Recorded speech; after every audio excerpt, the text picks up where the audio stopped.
Hey, welcome in. It's an emergency mini pod. The Avs have extended Scott Wedgewood for another year. We're going to break it all down. I'm going to be joined by Meghan Angley here in just a moment.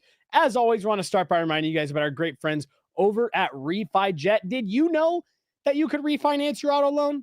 Well, with RefiJet, you could save around $150 every single month, all with just a soft credit pull and zero hassle. Who wouldn't want to put a little bit of cash back in their pocket right now, especially as we head towards the holidays? Lower payments, flexible terms, maybe even some cash back in your pocket from your car's equity. RefiJet does the work. You get the savings. Start today at refijet.com/sports. You guys have been hearing me say it. The best way to support us here on this podcast is to go check out our partners, refijet.com/sports. Pay them a visit, see if they can help you save some money. They are the faster, easier way to refinance. Hello and welcome in. Please do not leave your luggage unattended on the station.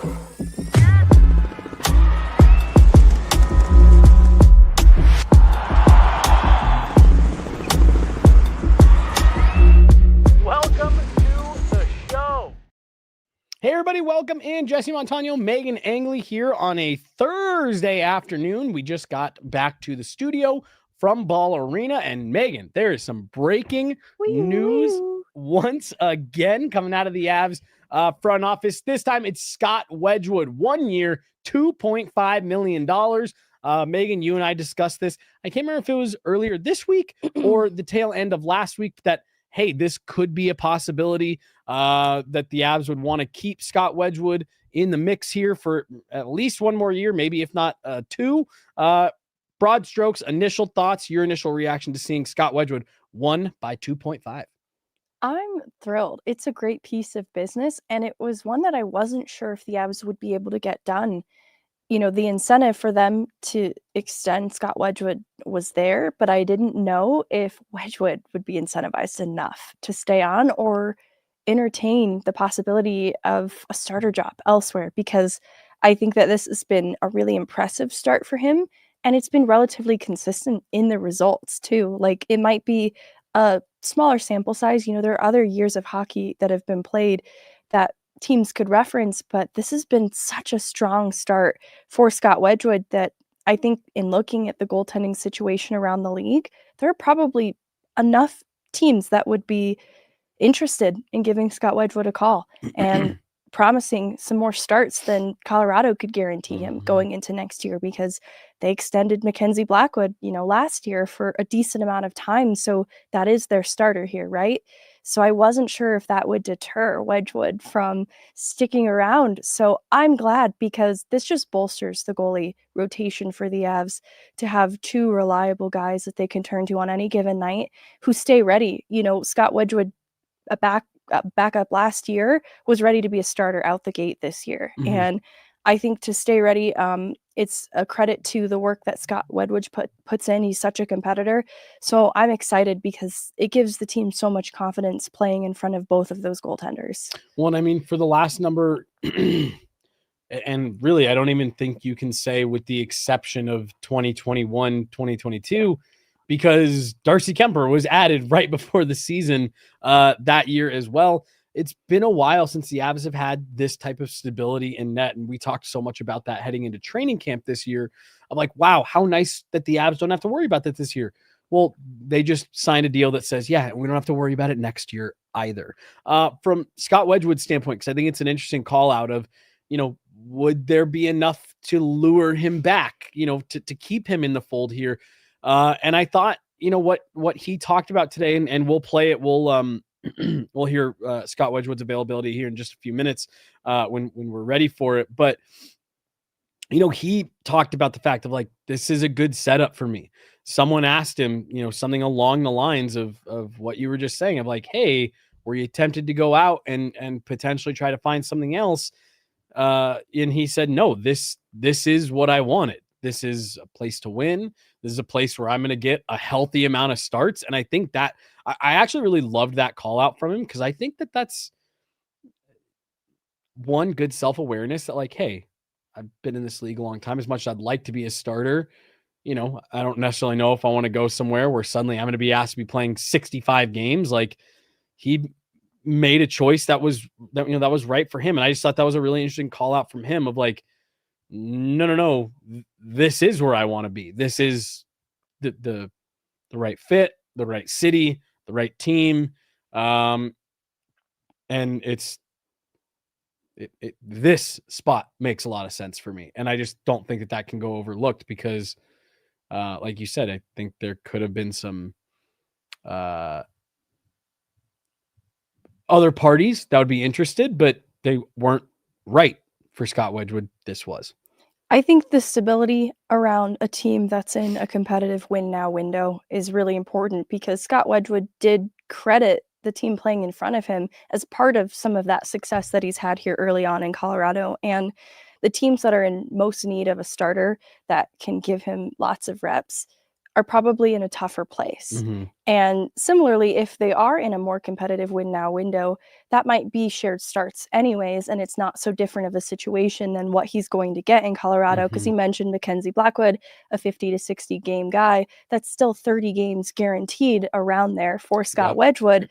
And that's on track with what he's had the last few years. If he continues then to put up these types of numbers when called upon, going into next year, then he can continue to solidify this bid as maybe more of a 1A, 1B kind of guy going into next year with a good team playing in front of him. So really, I think he's just ensured that whatever this viewing window is, has been extended too. And that's not to say he's chasing opportunity outside of Colorado past this year. But I think the family planning aspect can't be understated because, he's got a little girl at home and wife is expecting another baby. A year from now, then it's good to have that kind of security that they know exactly where they're going to be one more year out from now. I imagine that's a huge breath of relief for the Wedgewood family. Yeah. He's a guy who rents houses in cities he goes to because he knows that things can change. And so, to get some stability. And I want to go back to what you just, a phrase you just used that he also used, 1A, 1B. Scott Wedgewood kind of referred to himself as, hey, I'm in a good situation here to be in a 1A, 1B type setup. And I also was thinking, Jared Bednar has talked about this in the last few years. That's kind of the way the league is going. I'm a big believer in, I think you need your number one, especially come playoff time. I think you need to know if you want to be serious about contending for a cup, you need to have this is our guy. I don't think you ever want to be in a situation where, do we go with this guy? I didn't know if that was great. Because what do you end up with? Exactly what happened a couple nights ago when the Avs played the Edmonton Oilers on the broadcast. Every puck that hits the back of the net, what's the first cut? Right to the backup goalie watching the replay. And it's like, you just don't want that where it feels like they are competing with each other. And I'm totally with you. Like, I love the fact that Scott Wedgewood looks at this and says, yeah, we're in a 1A, 1B. He's going to get more starts than me, but I'm still going to get my nice, group of starts here. And I'm going to get my reps. I'm going to play for a winning team. And hey, you're going to have moments like what he's going through right now, where he is going to be called upon to be the guy. And like you said, while I'm sure he's not looking ahead to, well, what am I going to do next? I'm sure his agent is saying, yeah, playing here, getting those types of starts, playing behind a team like this, having the opportunity to potentially go deep on some playoff runs, that will only spell good things for you with, future contracts, whether it be in Colorado or otherwise. Yeah, I think that's a huge piece in all this. And the shout out too about playoffs. And I think we've talked about this with respect to Hellebuck and his regular season starts being perhaps too big of a workload that come playoff time, he's exhausted. And I think this even happens to Ottinger, who's leaned on so heavily in early playoff rounds that by the Western Conference final, he's exhausted. And so where I'm going with this too is, when you don't have a need to play Mackenzie Blackwood every single night, you can afford to give your 1B those starts with the same amount of trust. I think that spells good things for the playoffs in particular, just because you have a rested goaltender and a trusted guy on the bench on a nightly basis. So I think it's huge to manage the workload in season as well, and Mackenzie Blackwood will benefit from that. I think this is a fantastic point to bring up. 2013-14. I don't know if you remember back. Semyon Varlamov. I wasn't born. You're right. I'm so sorry. Semyon Varlamov I think should have won the Vezina that year. He was outstanding. The Avs, I mean, played him every single night that they could. By the time it got to game 7 of that first round, you could tell he was worn out, slow to get up, thing that you could just tell he was tired. Connor Hellebuck, you and I were talking about it as that, as the wheels were falling off for him again in the playoffs. We were sitting there like, man, what is it? And we were like looking at things. We're like, oh, this dude plays 70 games every year. Right. Maybe that's why. Like you said, Jake Ottinger, we've had that conversation. Wow. Oh my gosh. She looks like Patrick Waugh combined with Dominic Hasek, combined with Martin Brodeur in the first round. And by the time he gets to the conference finals, he can't stop anything. And all the through line that all 3 of those examples that I've given, piggybacking off what you said, these are goalies that all play a ton in the regular season. Having a situation like this helps that. And I'm trying to find the comment here.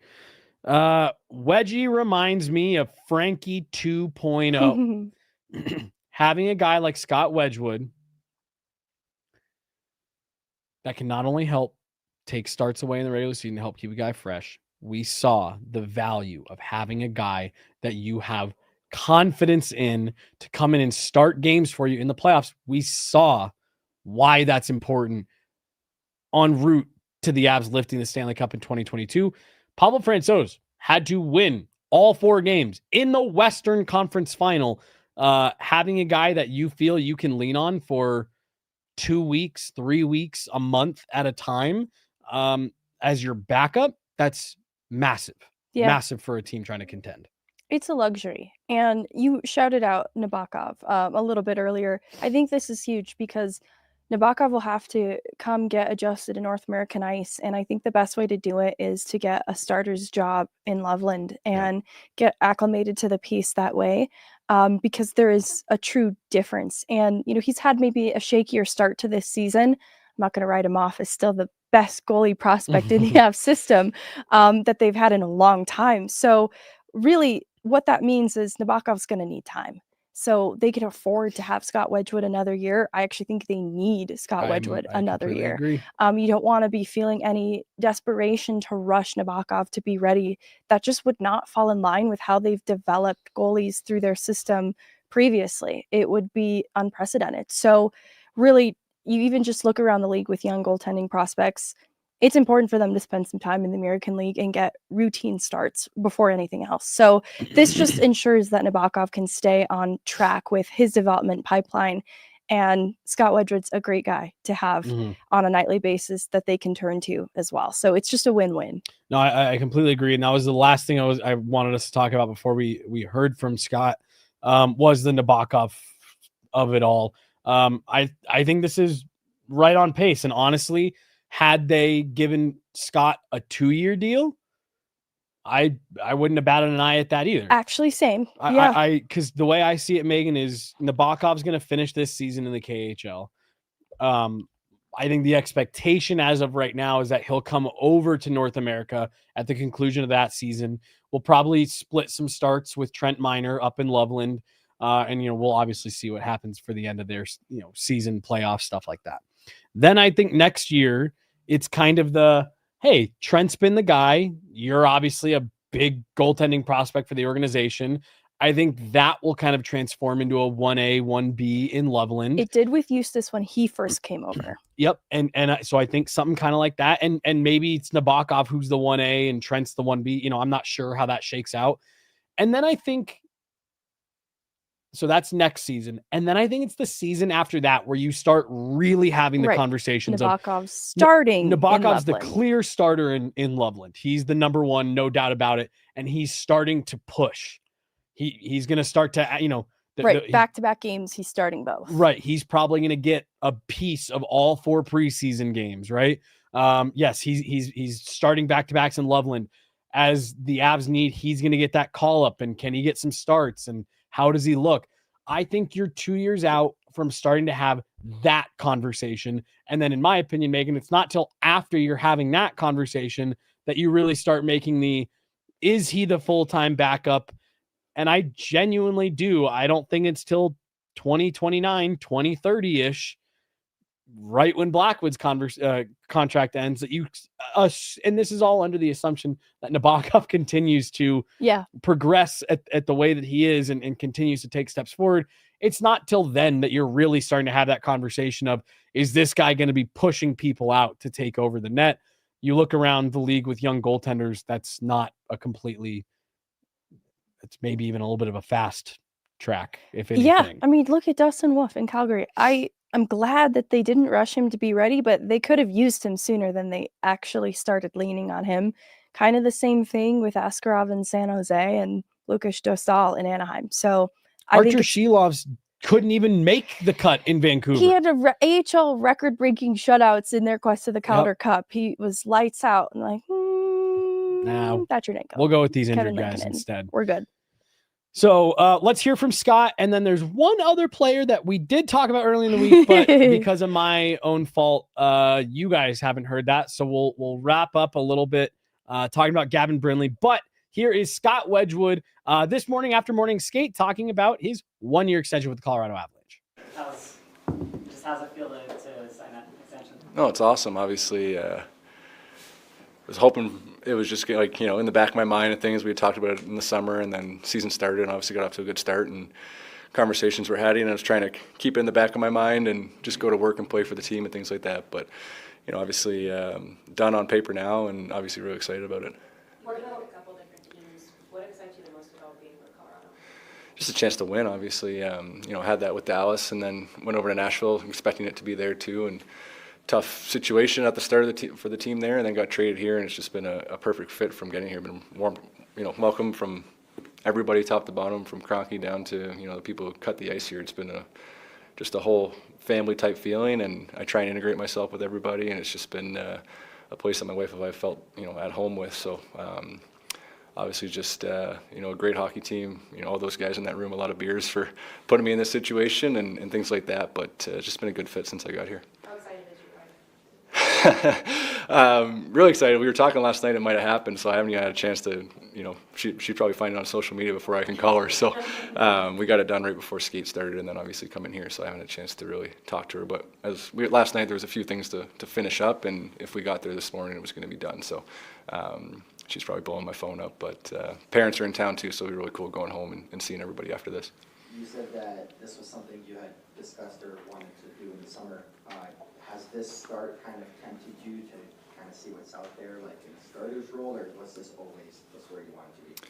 Honestly, the start, it makes you think, and then I think if I'm a realist and look at it from all sides, right? So started to play well, and it's like, what could be if you really want to go down that path. And I was, my wife and I were sitting there one day, and I was like, honestly, if I'm around the league right now and you're looking at a team or a spot that you want to go to, or you have a chance to play with a really good team, and with Blackwood being a 50 to 60 game guy and getting 30 starts, I want my situation as a situation that I'm in. 33, haven't really been a starter, haven't been categorized as a starter, always want to be. It's never out of the question, but it was just a thought around the whole picture. Like if I came here from the outside, it's a chance to play 30 plus games, chance to be on a really good team, chance at winning. So when you put it in that perspective, it's it's probably the best spot in the league to be a 1A, 1B with Blackie and everything that comes with it, and being here, it's a perfect situation. So kind of made that choice on it a lot easier. 33 years old, like you've been on good teams like Dallas as well, but 33 years old, your numbers are off the charts last year and this year. Like what has worked so well for you here?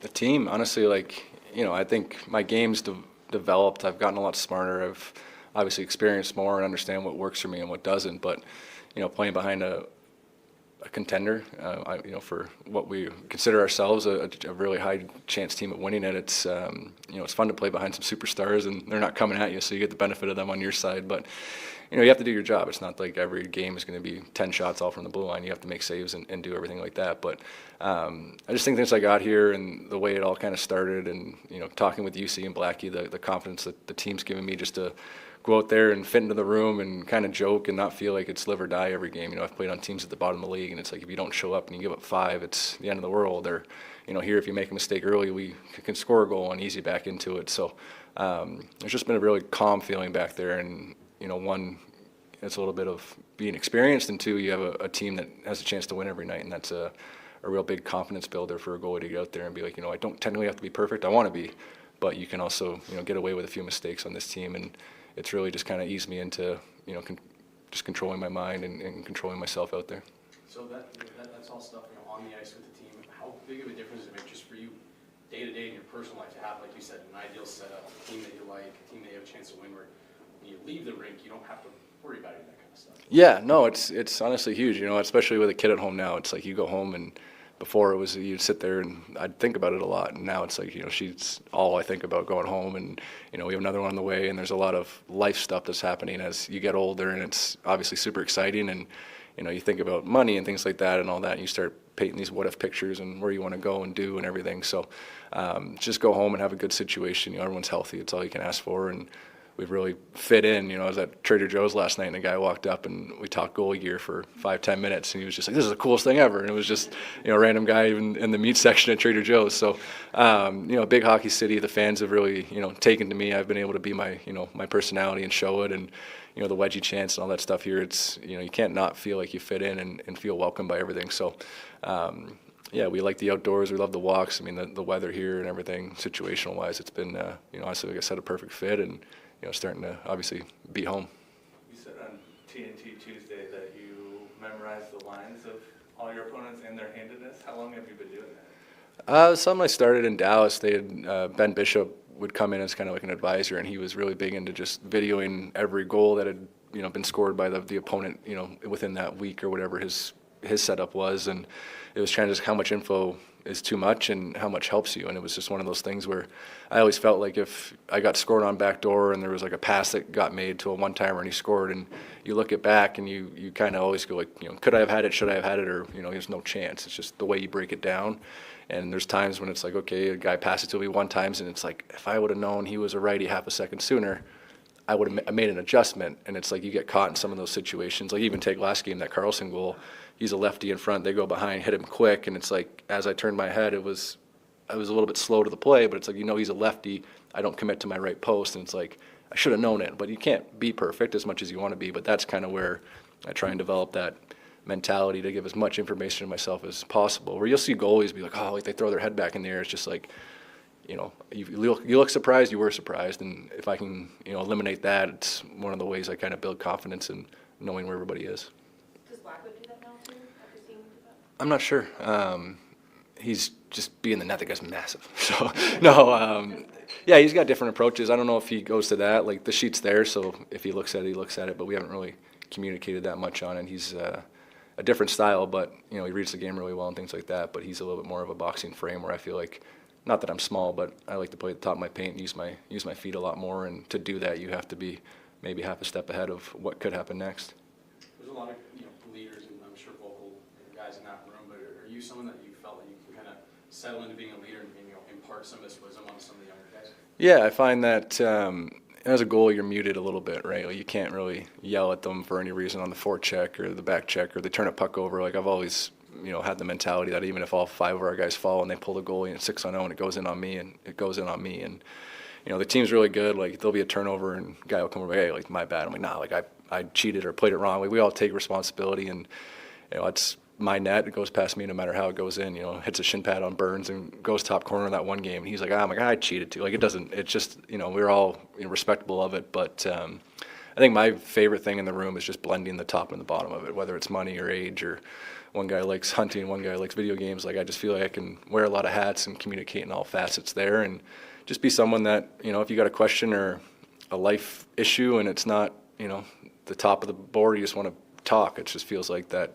goalie position and you're a little weird. So it's more that than I feel like it is like the hoorah and, amp guys up. I feel like, I'm happy. I'm always there in a bright smile, and, you can trust me back there. I'm not going to cause chaos. So it's not like you got to look over and be like, our goalie's psycho. Like, we're worried about it. That's kind of the approach I have. Last one for Scott. Author Rebecca Norris is in the building tonight. Have you finished the 4th-leg series? Finished? No, I got like 6 hours of the audio of the second one. So just had a nice chat with her and stuff, and got her process, and she's got a little bit of the goalie mindset, the way her process goes too. She's got a whiteboard and sitting there, and her eyes are going. Even the way she explained it, she looked like me on TNT. So it's nice to see other people get obsessed with their jobs too.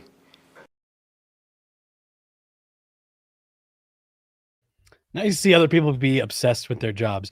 He had a fun moment there on TNT. I think above all else, Megan, I think he's a good guy for them to have around. I think a lot of what he talked about there with his mindset and, you know, the way he views his role on the team and pucks getting past him. I think aside from his play on the ice, that's been outstanding to start this season. Just a great guy for this team to have right now. I think they didn't know how much of a boost that could be in the locker room until they had it too. Yeah. Because I think you don't necessarily rely on goalies to be the ones to uplift the room specifically and be vocal in that way. But when they had two vocal goalies, they said, wow, this really transforms the dynamic in the locker room, especially missing some of that levity that Mikko Rantanen brought. To now have that represented in the goalies, and also Brent Burns, I think has completely changed just the feel around the room. It's a lot lighter because of it. And Scott Wedgewood, he's a big source of it too in a lot of ways. Yeah. He's such a good connector, not just player to player, but honestly media to players as well. The way in which he's just so inviting and extroverted, I think has helped bring media a little more into the fold too. Without a doubt, like I've been lucky to cover some really good, you know, personalities and stuff in the last 10 years. You think you got Mikko Rantanen and Eric Johnson. Really, and there's even some guys that are more kind of under the radar. Andrew Cogliano is one of my favorite guys to talk to. This is definitely the player who I'm totally with you. I think has been the most open of like, hey, come form a relationship with me, come get to know me. And I think it's been great. And for that reason, I'm happy he's coming back. 5 quick minutes. Let's just park here for Gavin Brinley. He gets his extension done earlier this week. It's 2 years, 8.6 or 8.75 ish is where the AAV comes in about. Maybe some people looked at it a little sideways, saying that's funny that he didn't take a raise in this extension. He gets a little bit of security. And on the heels of that, with the Val Nichushkin injury, he's going to immediately get a look in the top 6, slotting in for Val, playing next to Ross Colton and Brock Nelson there. Your thoughts, Gavin Brinley, $875 for the next 2 years. Yeah, this was another really good piece of business for the Avs. Excellent piece of business. I'm so excited. He came over in that trade, Coyle Wood to Columbus, and I think people weren't sure what to make of him as a prospect. And if you look at his American League numbers from his rookie pro season, they were a bit of an anomaly compared to what he was doing at Michigan. And if you knew Gavin Brinley, though, going back to his draft year, this isn't an anomaly. And the production that he's having at the NHL level now, this is a lot truer to the player that he is. And it's because of how hard he works. The high commitment, high motor is why I thought he was a cultural fit for the Avs going back to his draft year. He's such a Jared Bednar player because he has an attention to detail on both sides of the puck. So it makes him easy to trust defensively. And then he's such a dynamic skater. We talked about this with the overtime goal and why he was leaned on in that moment. And it's because he is such a strong skater. It's not just the speed, it's in and out of traffic. I think it can get him out of some trouble. So I still think there's a big path to success for him in this league, as long as he continues to develop and be more positionally aware. And so Jared Bednar saying, sky's the limit, top 6 upside, not born from great circumstance, but we'll get to see some of that top 6 fit tonight. And I'm excited because he has that skill in his toolkit, having played with really good NHL caliber players at Michigan, that you never doubted that could be the case. But in trying to carve out an NHL role, he has had to adopt more of those depth qualities, including getting some reps on the PK. That was kind of the next step for him because he didn't kill penalties in Cleveland last year. So I think it says a lot about the trust he's earned, the fact that he has been getting some of those reps on one of the best penalty kills in the league right now. So I am excited for what the future holds for Gavin Brinley. I think he's just getting started. And I'm not surprised that he's having success at this level. Yeah. I don't have much to add on it. I think you nailed it. I think he's a skilled player who has been able to come in and endear himself to Jared Bednar, which is not an easy thing to do for guys who have skill as a big part of their identity. And I think that to an extent, that has been a big part of his identity. And I think when you see him play, it's still there. It's still obvious. But being an undersized guy, being a guy with skill is his kind of hallmark. What he's been able to do in this system has been massively impressive, and good for him to get some security. Just made himself $1.6 million. And he did it quickly. So I think good for him. And I think it's a great bit of business for the Avs that, we've talked so much ad nauseum. People have talked about, well, you need some young guys to come through the pipeline and to be that young player on a cheap deal for a contending team. There you go. There's your young guy on a cheap deal that can come up. And again, I keep saying it. This is why, Megan, and I know you roll your eyes at me every year, and you're probably going to do it again right now. Trade every draft pick. If you aren't in a spot to contend, trade every draft pick. Who cares? The Avs, there's now multiple examples on this current roster. Logan O'Connor, Sam Malinsky, Gavin Brinley. They're young players who have been able to join the team on cheap deals to help them be competitive, and you didn't draft a single one of them. When you're in a window to contend, trade all the draft picks. You find those players other ways, and the Avs have done a hell of a job at doing it. Good for them. Good for Gavin Brinley. All right.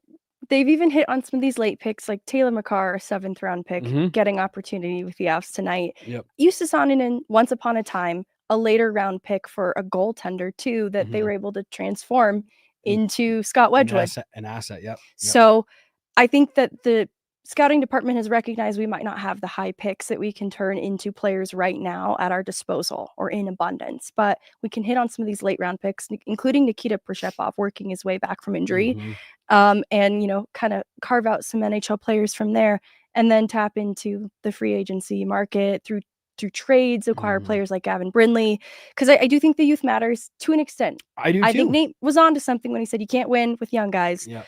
But in that OT period, I think it was punctuated by like having some guys with their legs under them that have that energy and that youth as well. That matters a lot.